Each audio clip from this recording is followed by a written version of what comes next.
Sabía que su hora había llegado. Así comienza la noche más densa de la historia, una noche cargada de un amor tan profundo que el mundo aún no ha terminado de comprender su significado. La sala estaba lista.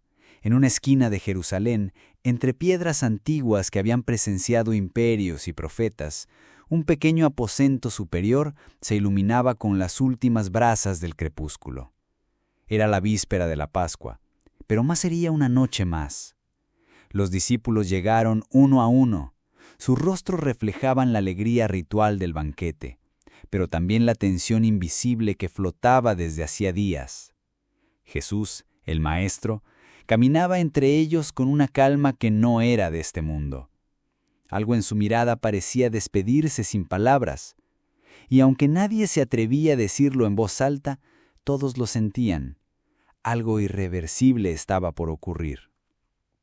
Mientras el mundo seguía su curso allá afuera, el comercio, las plegarias, las preocupaciones del Imperio Romano, dentro de esa sala comenzaba un acto que no era solo una cena, era un ritual, un código, un sello vibracional que resonaría a través de los siglos. Jesús no había venido a cumplir con una tradición más. Él conocía la alquimia profunda de los símbolos. Sabía que el pan no era solo pan, ni el vino solo vino. Que cada gesto, cada palabra, cada mirada en esa noche quedaría suspendida en el tiempo como una semilla cósmica de redención. Sabía que lo que estaba por hacer debía ser perfecto, no por apariencia, sino por intención. Cada acto debía resonar con el universo entero. Los discípulos hablaban entre sí. Algunos discutían en voz baja sobre quién sería el mayor entre ellos. Otros callaban, absorbiendo la tensión que parecía flotar como un incienso invisible. Pero él, el Maestro, los miraba con una ternura que sobrepasaba todo juicio. Los amaba aún sabiendo que lo abandonarían. Los amaba aún sabiendo que uno lo traicionaría. Y sin embargo, esa noche no era sobre traiciones, ni siquiera sobre muerte. Era sobre algo mucho más profundo, la transmutación del dolor en amor eterno. Jesús caminó hasta la mesa. No era una mesa como las nuestras. Era baja, rodeada de cojines, con cuencos y copas dispuestas cuidadosamente. Pan sin levadura, vino rojo como la sangre, aceite, hierbas amargas. Todo tenía un lugar, una forma, una vibración. Pero aquella noche, esa mesa iba a convertirse en un altar. El Maestro cerró los ojos por un momento. Tal vez recordó el primer aliento de Adán, o la voz del Padre en el río Jordán. Tal vez sintió en su pecho la totalidad del tiempo contenido en un solo instante, porque eso era lo que estaba por hacer, colapsar el tiempo, convertir un acto humano, una cena compartida, en una cápsula eterna de sentido. En esa mesa se sentaba el cuerpo del hombre, pero hablaba el alma del Cristo, porque Cristo no era solo Jesús, era el fuego divino encarnado en la materia, el principio invisible que habita en todo lo que vive y respira. Y esa noche, ese fuego se ofrecía a sí mismo como alimento. ¿Puedes imaginarlo? ¿Puedes imaginar ofrecerte entero sabiendo que serás roto? Ofrecer tu carne como pan y tu sangre como vino, para que otros encuentren la luz dentro de sí? No hay amor más grande que ese. Y esa fue la alquimia real de la última cena. No transformar los elementos físicos, sino cargar la materia con la vibración del amor incondicional. Los discípulos aún no lo sabían, pero el Maestro estaba a punto de mostrarles el mapa hacia la redención, no desde el poder, sino desde la entrega, no desde el castigo, sino desde el perdón. Jesús los miró. Cada uno de ellos representaba una parte de la humanidad. El impulsivo Pedro, el sensible Juan, el escéptico Tomás, el leal Andrés y también el oscuro Judas. Todos eran necesarios. Todos eran parte del diseño, porque en cada alma humana habita esa misma mesa: la fidelidad, la duda, el amor y la sombra. Y aún así, Jesús eligió amarlos a todos, sin distinción, sin medida, sin condiciones. Porque la última cena no fue un banquete para los puros, sino un acto sagrado para los rotos, un llamado silencioso a todos los corazones que alguna vez se sintieron indignos, culpables o perdidos. Esa noche no fue el final de una historia, fue el nacimiento de una vibración, una que atraviesa templos, iglesias, montañas y océanos, una que todavía resuena en lo invisible cada vez que un ser humano se atreve a amar más allá del dolor, del juicio y del miedo, una que está viva dentro de ti, aunque aún no lo sepas. Pero mientras el pan aún no se partía y el vino no se derramaba, el Maestro ya había comenzado el más grande ritual de transmutación que jamás se había visto sobre la tierra. Tomad, comed, esto es mi cuerpo. Bebed todos de él, porque esta es mi sangre. Palabras simples, pero cargadas de un misterio antiguo como la creación misma. La mayoría ve en la última cena una escena de despedida, pero aquellos que miran más allá de las formas descubren otra cosa, un altar vivo, una disposición intencional, donde cada elemento material era también una llave simbólica. Jesús no improvisaba, estaba tejiendo un ritual, y la mesa era su mándala. En el centro de todo, el pan, redondo, sin levadura, fruto del trigo, símbolo de la tierra. La tierra representa la materia, lo denso, lo tangible, pero también lo fértil, lo que recibe la semilla y la hace multiplicarse. Al partir el pan, Jesús no solo compartía comida, estaba consagrando la carne como vehículo divino. Estaba diciendo, tu cuerpo no es un obstáculo, es un templo. Luego el vino, oscuro, profundo, hecho de uvas que fueron prensadas, aplastadas, transformadas por el tiempo. El vino es agua que ha atravesado un proceso. Es emoción transmutada. Es la sangre de la experiencia, la memoria líquida de todo lo que hemos sentido. Y al elevar la copa, Jesús nos recuerda que incluso el sufrimiento puede volverse sagrado, si es ofrecido desde el amor. Pero la mesa no solo hablaba de lo que se ve, también contenía lo invisible. El aire estaba en las palabras que se pronunciaban. Cada frase que salió de la boca del Maestro no fue solo una enseñanza, fue vibración, resonancia, activación espiritual. Porque el aire es el medio del verbo, y el verbo, como en el Génesis, sigue creando mundos. Esto es mi cuerpo, no es una metáfora, es una reprogramación del pan desde el lenguaje sagrado, una orden vibratoria para despertar al espíritu que duerme en la materia. Y finalmente, el fuego, no visible, pero presente. El fuego era la intención, el amor ardiente del Cristo que transformaba esa cena en un acto solar. En alquimia, el fuego es el agente del cambio, lo que transmuta el plomo en oro, lo humano en divino, el yo limitado en el yo verdadero. Y esa noche, todo ardía. El corazón de Jesús ardía por los hombres.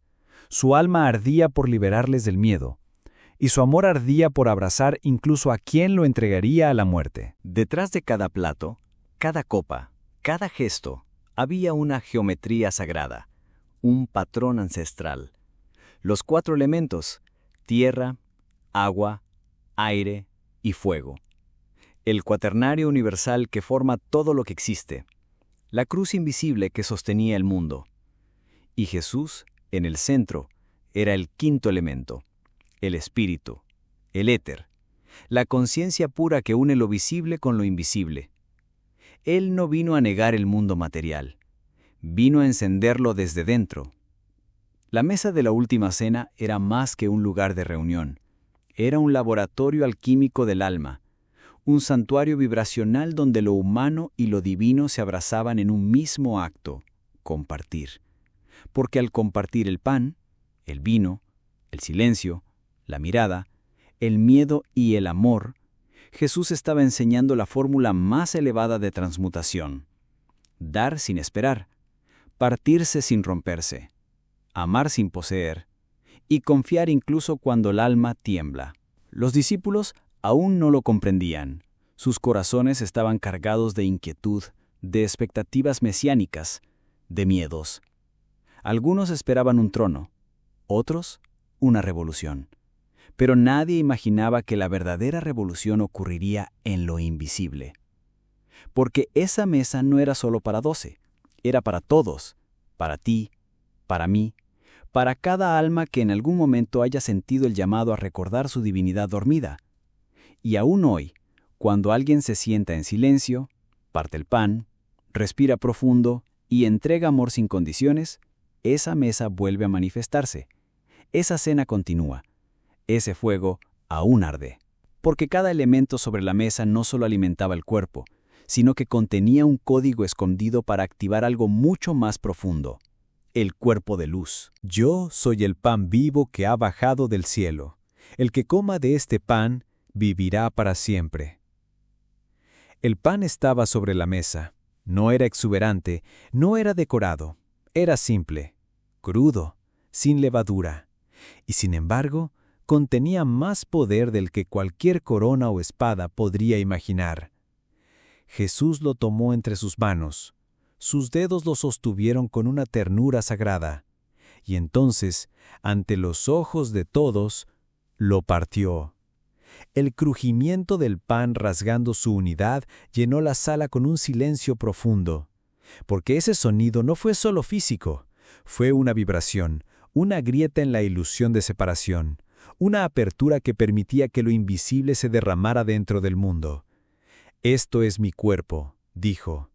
Y no hablaba en símbolo, hablaba en código espiritual. Porque el cuerpo, en la visión esotérica del Maestro, no es solo carne, es tierra viviente, materia bendita, templo del alma.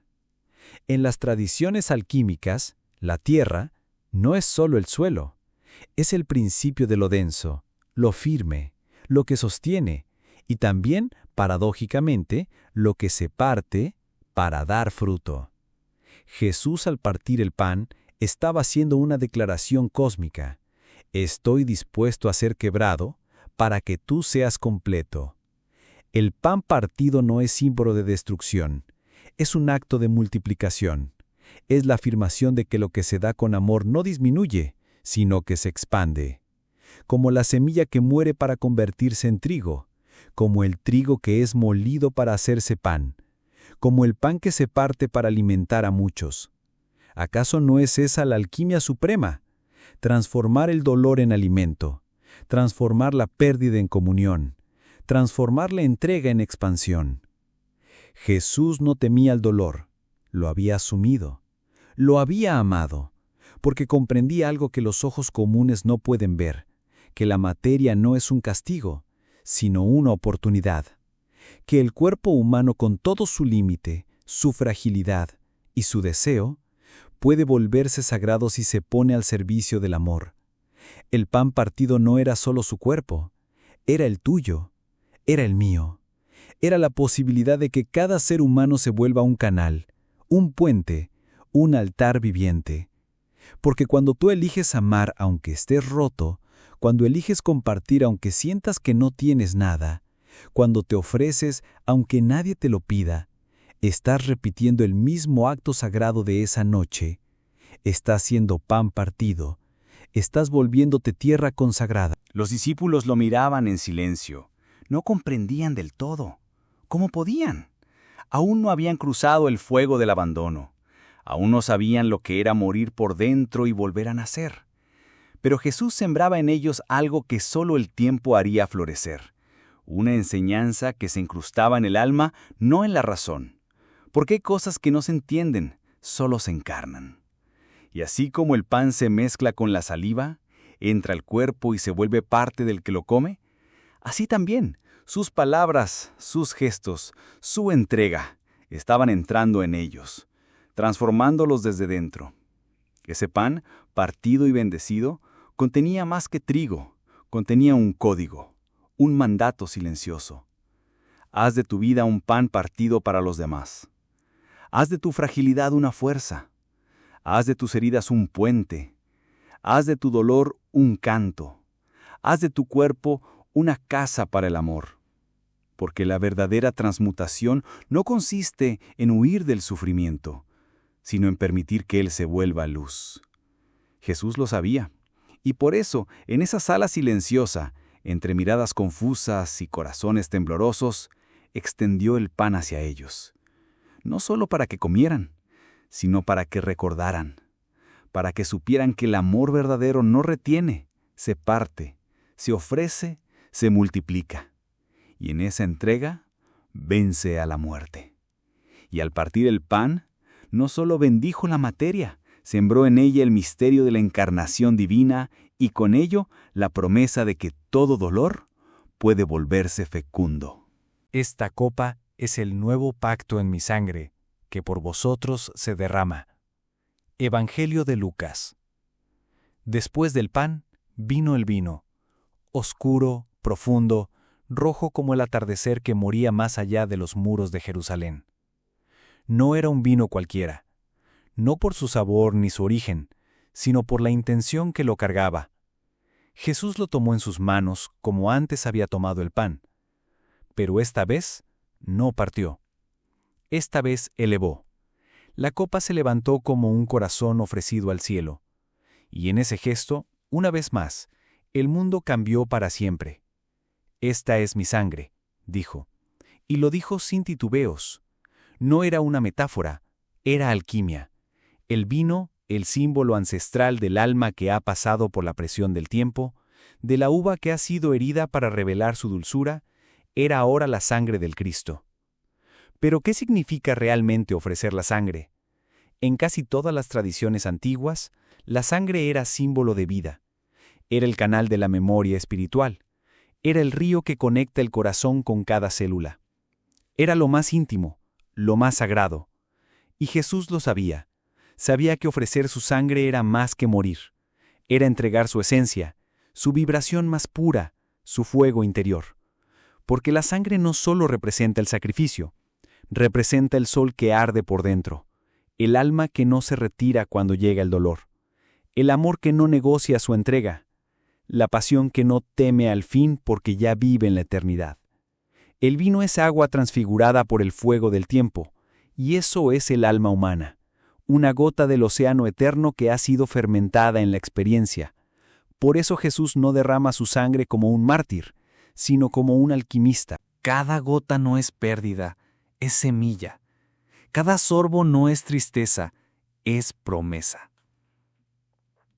El nuevo pacto no es un contrato, es una resonancia. Un llamado que dice, así como yo me entrego, tú también puedes entregar lo mejor de ti. No desde la herida, sino desde la luz que esa herida reveló. Los discípulos, aún temblorosos, bebieron, y en ese acto, la sangre del Maestro, simbólica y vibracional, comenzó a circular por ellos. Se volvió parte de su historia, de su carne, de su destino. Ya no había marcha atrás. Ya no eran solo hombres. Eran copas vivientes de un vino eterno. ¿Y tú? ¿Has sentido alguna vez esa sangre en ti? ¿Esa vibración que te llama a vivir más allá del miedo?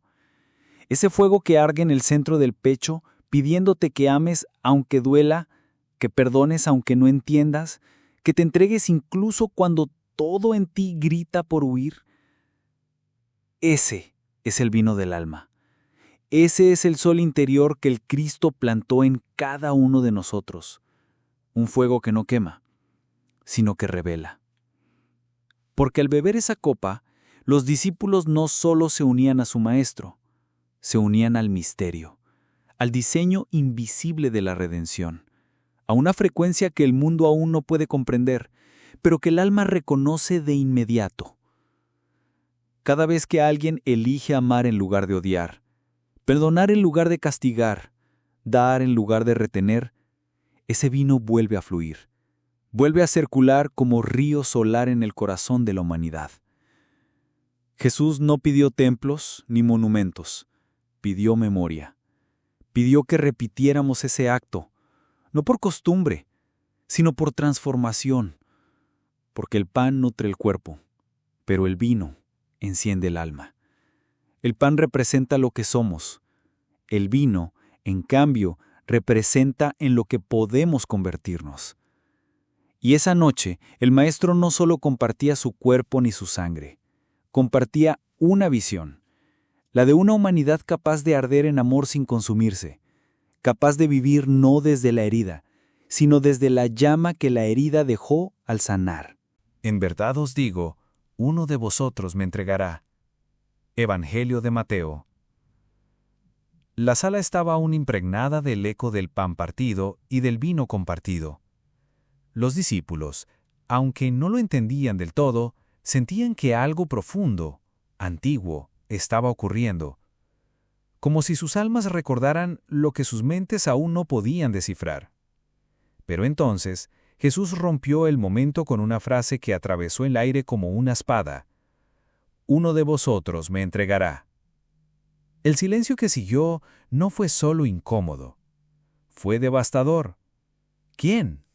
¿Cómo? ¿Por qué? Los rostros se volvieron unos hacia otros. Las miradas se llenaron de dudas. ¿Acaso alguno de ellos sería capaz de traicionar al Maestro? Al que había sanado, enseñado, amado, perdonado. Y sin embargo, la pregunta no era para acusar. Era una revelación. Jesús no hablaba desde la paranoia, ni desde la ira. Hablaba desde la visión. Porque Él no veía con ojos humanos, veía con ojos del alma. Y comprendía algo que pocos pueden aceptar, que incluso la sombra tiene un papel sagrado dentro del plan divino. Judas estaba allí, callado, pero en su pecho una tormenta se desataba. Muchos lo han pintado como el traidor definitivo, la figura despreciable, el que por unas monedas vendió al Hijo del Hombre. Pero, ¿y si Judas no era un simple traidor? ¿Y si su papel estaba previsto? ¿Y si, en el mapa secreto de la redención, él era el guardián del umbral? En las antiguas escuelas de misterio, el traidor no era solo un enemigo, era el catalizador, el que empuja al iniciado a su prueba final, el que obliga al alma a cruzar la oscuridad para revelar su verdadera luz. Así fue con Osiris, con Dionisio, con Krishna, así fue con Jesús. Porque no hay transfiguración sin sombra, no hay redención sin entrega, y no hay resurrección sin muerte. Judas no fue un obstáculo, fue el portal, el umbral que Jesús debía atravesar para completar su alquimia interior. Y Jesús lo sabía, lo miró, lo bendijo, lo amó hasta el final. Incluso cuando le dijo, lo que vas a hacer, hazlo pronto. No fue un reproche, fue una aceptación. El Maestro, que había venido a entregar su vida, necesitaba ser entregado, y Judas fue el instrumento. Pero el costo fue altísimo, porque para abrir ese portal, Judas tuvo que encarnar la traición. Tuvo que llevar sobre sí el peso del desprecio, del rechazo, del olvido, y quizás, en lo más profundo de su alma, él también sabía lo que hacía. Y lo hizo por amor. No un amor humano, sino un amor terrible, oscuro, sacrificado. El amor de quien acepta ser odiado para que el otro cumpla su destino. ¿Te atreverías tú? ¿Podrías cargar con la sombra del mundo para que otro se eleve? Los evangelios no lo dicen abiertamente, pero en las tradiciones gnósticas y esotéricas, Judas aparece como el más íntimo de los iniciados, el único capaz de entender lo que debía ocurrir. Y mientras salía de la sala, envuelto en la noche, no llevaba en su bolsa solo las 30 monedas. Llevaba en su alma el peso de ser el eco oscuro del sacrificio más grande de todos los tiempos. Porque cada maestro necesita su sombra. Cada luz genera una oscuridad. Cada crucifixión exige a un Judas. Y aunque el mundo no lo entienda y las religiones lo condenen, el traidor también es parte del plan.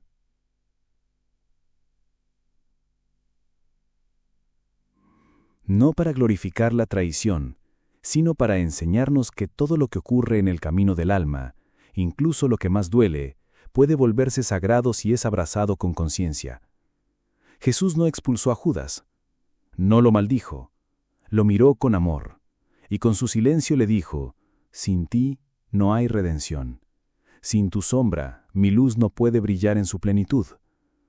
Y así, mientras el traidor cruzaba la puerta y se perdía en la oscuridad, el ritual avanzaba hacia su punto culminante, y cuando Judas salió de la sala con el alma en llamas, no sabía que su traición sellaría no solo el destino de un hombre, sino el inicio de la mayor transmutación de la historia. Si yo, el Maestro y el Señor, os he lavado los pies, vosotros también debéis lavaros los pies los unos a los otros. Evangelio de Juan. Mientras Judas se perdía en la noche, dejando atrás el cálido resplandor de las lámparas de aceite y el murmullo del banquete, el Maestro se levantó en silencio. No para huir, no para reprender, no para dar una gran enseñanza doctrinal. Se levantó para arrodillarse. Tomó una toalla, se ciñó como un ciervo, y con una palangana de agua en sus manos se acercó al primero de sus discípulos. Los presentes quedaron paralizados. ¿Qué estaba haciendo? El Cristo, el ungido, el Hijo del Altísimo, lavando los pies polvorientos de pescadores, pastores y recaudadores de impuestos? Sí, y lo hizo sin palabras al principio. Porque hay gestos que no necesitan explicación, que comunican directamente al alma. En ese instante se quebraron siglos de jerarquía. Cayeron los títulos, los tronos invisibles, los egos silenciosos. El Maestro lavaba los pies de sus discípulos, pero en realidad estaba haciendo algo aún más profundo. Lavaba las memorias kármicas de la humanidad, porque en la visión esotérica, los pies representan el caminar del alma sobre la tierra. Cargan el polvo de nuestros actos, las huellas de nuestras decisiones, el peso de nuestros errores. Son el punto de contacto entre lo alto y lo bajo, el puente entre el espíritu y la materia. Y Jesús, en ese gesto tan humilde como divino, no solo lavaba suciedad física, estaba purificando recorridos, estaba sanando caminos torcidos, estaba liberando cadenas invisibles, no solo de ellos, sino de todos nosotros. Pedro, impulsivo como siempre, se resistió. «Jamás permitiré que me laves los pies», exclamó, confundido, entre orgullo y amor. Jesús lo miró con infinita ternura y le respondió: «Si no te lavo, no tendrás parte conmigo». ¡Qué frase tan poderosa! Tan misteriosa, tan transformadora. Porque no basta con seguir al Maestro, hay que dejarse transformar por Él. Y esa transformación no ocurre desde el aplauso, ni desde el reconocimiento, ni desde la sabiduría. Ocurre desde la vulnerabilidad, desde el dejarse tocar, desde el permitir que el agua sagrada entre donde uno más teme ser visto. Lavarse los pies unos a los otros no es un acto de servidumbre, es un acto de amor consciente. Es reconocer que el otro también está en camino, que también tropieza, que también carga polvo, heridas, culpas, y aún así merece ser amado. Jesús no lavó solo los pies de Pedro o Juan, también lavó los de Tomás, el que dudaría, y los de todos los que, en pocas horas, huirían y lo dejarían solo. Porque el amor incondicional no se otorga por mérito, se da porque nace del corazón del fuego divino. Ese agua, esa noche, no era solo H2O, era el agua espiritual de la alquimia interna. El elemento fluido que purifica el karma no con castigo, sino con amor. En la antigua sabiduría, el karma es acción y consecuencia. Pero hay algo aún más poderoso que la ley del karma, la ley del perdón consciente. Y eso fue lo que Jesús sembró en ese lavatorio, una nueva ley vibracional, una nueva frecuencia, la del servicio que redime. La toalla con la que se ciñó se volvió símbolo del nuevo sacerdocio, no de hombres que imponen dogmas, sino de almas que sirven en silencio, que limpian las heridas del mundo con manos amorosas, que no temen agacharse para elevar a otros. Y aún hoy, en cada acto de compasión, En cada gesto sencillo de cuidado desinteresado, el agua sigue fluyendo, sigue lavando caminos, sigue borrando culpas, sigue abriendo portales. Porque no hay acto más revolucionario que amar a quien no lo espera, que agacharse no por humillación, sino por humildad, que reconocer al otro como extensión de uno mismo. Jesús lo hizo sin pedir nada a cambio, y en ese gesto nos dejó el mapa. El camino hacia la purificación no es el castigo, es el amor manifestado en servicio. Porque cuando el Maestro se arrodilló ante ellos, no se humilló, activó el agua sagrada que limpia siglos de cadenas invisibles. No os dejaré huérfanos, volveré a vosotros. Evangelio de Juan. La cena había sido compartida, el pan partido, el vino bebido, los pies lavados, el traidor había partido, y sin embargo, el Maestro aún no había terminado. Faltaba lo más importante, lo invisible, lo que solo el alma podía percibir. Jesús miró a sus discípulos con una mirada tan profunda que, si hubieran podido sostenerla, habrían visto reflejado en ella el principio y el fin del universo. Y entonces les habló del Espíritu, no como una idea abstracta, no como una fuerza lejana, sino como una presencia viva, como una promesa ardiente que los atravesaría por dentro cuando Él ya no estuviera entre ellos. Porque el Maestro sabía lo que venía, la cruz, la oscuridad, el silencio. Sabía que sus cuerpos temblarían, que sus mentes dudarían, que sus corazones se llenarían de miedo. Y por eso dejó una promesa. El Espíritu vendrá a ustedes y los guiará a toda verdad. Ese Espíritu no era otro que la llama crística, el fuego de la conciencia divina que habita en todo ser humano. No vino a imponer, vino a activar. La última cena no fue solo un acto de despedida, fue una ceremonia de transferencia, un traspaso de energía, un despertar silencioso. Porque el Maestro no solo partió el pan y ofreció el vino, también sembró en cada uno de ellos una semilla de luz, una chispa del fuego eterno. Esa chispa es lo que en las tradiciones esotéricas se llama el cuerpo de luz, el vehículo espiritual que trasciende el tiempo, la materia, la muerte, el templo interno que puede ser activado por medio del amor, la compasión, la verdad y la entrega absoluta. Y Jesús no solo lo enseñó con palabras, lo encarnó. Su cuerpo físico sería crucificado, pero su cuerpo de luz, ese no podría ser destruido. Y lo más asombroso es esto. Nos lo ofreció a todos. No os dejaré huérfanos, repitió. Y esa frase no fue consuelo, fue instrucción. Porque a partir de esa noche, cada ser humano tendría acceso a ese mismo fuego, a esa misma llama interior, a esa misma conexión directa con la divinidad. No se necesitaban templos, ni intermediarios, ni rituales complejos, solo presencia, solo verdad, solo amor real. El cuerpo de luz se activa cuando el alma se entrega completamente al amor. Cuando el yo pequeño se disuelve, cuando dejamos de huir del dolor y comenzamos a abrazarlo como maestro. Esa fue la alquimia final de Jesús. Transformar su muerte en una puerta hacia un nuevo estado del ser. Por eso dijo, el que cree en mí hará también las obras que yo hago, y aún mayores, no como arrogancia, sino como declaración de poder interno. Porque el Cristo no vino a crear admiradores, vino a revelar lo que todos somos en esencia. Y en ese momento, en esa sala silenciosa, esa revelación comenzó a expandirse. Invisible, imparable, viva. Los discípulos no lo comprendieron del todo, pero algo dentro de ellos ardía, una inquietud sagrada, un recuerdo que no sabían que tenían, una certeza que no venía del pensamiento, sino del alma. Algo ha sido sembrado en nosotros esta noche, algo que no morirá jamás. El Maestro no les dio respuestas para todo, les dio una llama, y les enseñó a cuidar de ella, porque el cuerpo de luz no se recibe, se cultiva, se despierta con cada acto de amor, con cada renuncia al ego, con cada entrega sin condiciones. Ese fue el verdadero legado de la última cena, no un rito para repetir sin conciencia, sino un portal hacia lo eterno.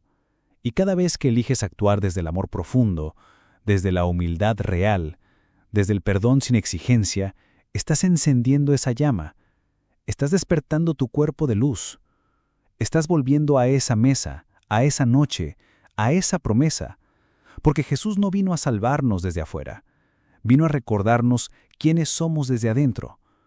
Y mientras la noche avanzaba, nadie sospechaba que en ese mismo instante, en lo invisible, nacía una nueva humanidad, una humanidad capaz de arder en espíritu sin ser consumida. Habiendo amado a los suyos que estaban en el mundo, los amó hasta el fin. Evangelio de Juan. Y así terminó la cena, no con aplausos, ni con certezas, ni con promesas de gloria. Terminó con miradas cruzadas, con manos temblorosas, con silencios más densos que palabras. Jesús sabía lo que venía, y aún así no se detuvo, no se quejó, no huyó. Había una única certeza grabada en su espíritu: los amó hasta el fin. Esa frase, escondida casi sin énfasis entre las líneas del Evangelio, contiene el verdadero código del Maestro.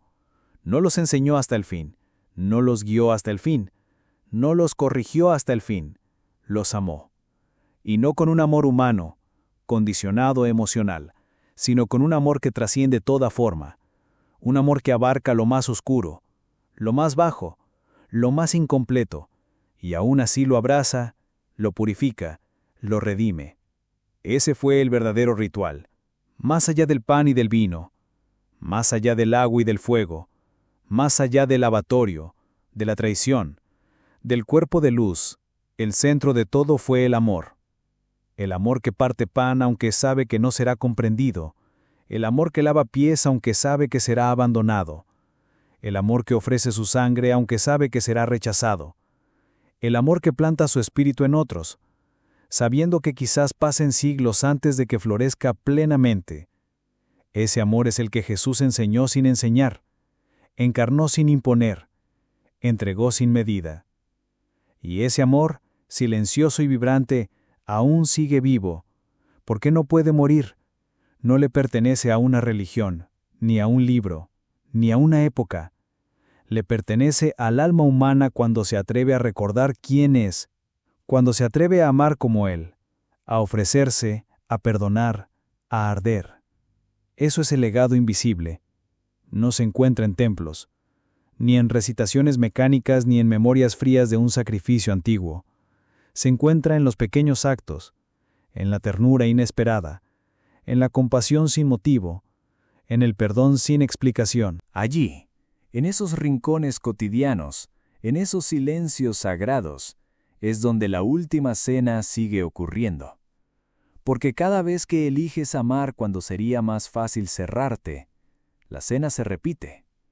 Cada vez que das cuando podrías retener, el pan se parte de nuevo. Cada vez que bendices en lugar de maldecir, el vino vuelve a circular. Y cada vez que abrazas tu sombra, tu Judas interno, tu miedo, tu herida, el Maestro vuelve a inclinarse ante ti y lava tus pies. Ese es el misterio. Ese es el legado. No un dogma, sino una frecuencia. No una obligación, sino una elección. Jesús no pidió que lo adoraran, pidió que lo recordaran, no como un héroe trágico, sino como una llama viva, como una posibilidad, como el espejo de lo que todos podemos llegar a ser, si tenemos el coraje de amar hasta el fin. Y ahora, el ritual continúa, en ti, en mí, en cada alma que al recordar este momento, enciende dentro de sí el fuego que no se apaga.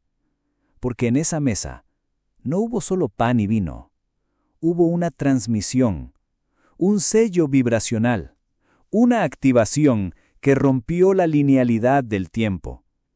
Y por eso, hoy, tantos siglos después, aún sentimos el eco de esa noche, aún nos conmueve, aún nos llama, aún nos transforma. No porque fue histórica, sino porque fue eterna. Y en cada paso que das con amor, en cada acto de entrega silenciosa, en cada perdón que eliges dar incluso cuando duele, vuelves a sentarte a esa mesa. Y el Maestro, sin decir una palabra, vuelve a mirarte, y con una sonrisa suave y sabia, te recuerda, haz esto en memoria de mí. Pero no solo con pan y vino, hazlo con tu vida entera. Hazlo cuando nadie te vea. Hazlo cuando te duela. Hazlo cuando te nazca. Hazlo, y sabrás que yo nunca me fui. Si llegaste hasta aquí, háznoslo saber con un comentario. Si la historia te gustó, déjanos tu like, eso nos ayuda mucho. Suscríbete y activa la campanita para recibir notificación cada que subamos un video nuevo. Gracias por ver. Nos vemos.